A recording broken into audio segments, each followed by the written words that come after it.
Carrier AC Reset Guide.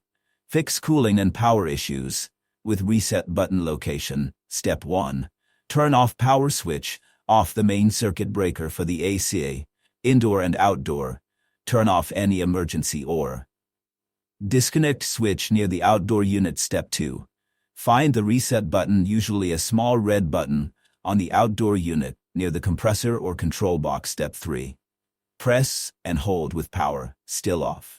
Press the red button for about 3 seconds, then release. Listen for BS if any. Step 4.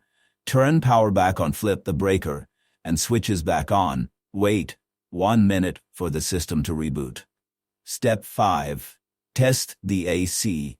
Set the thermostat to cool a few degrees below room temperature. Listen for the outdoor fan and compressor, and feel for cool air indoors.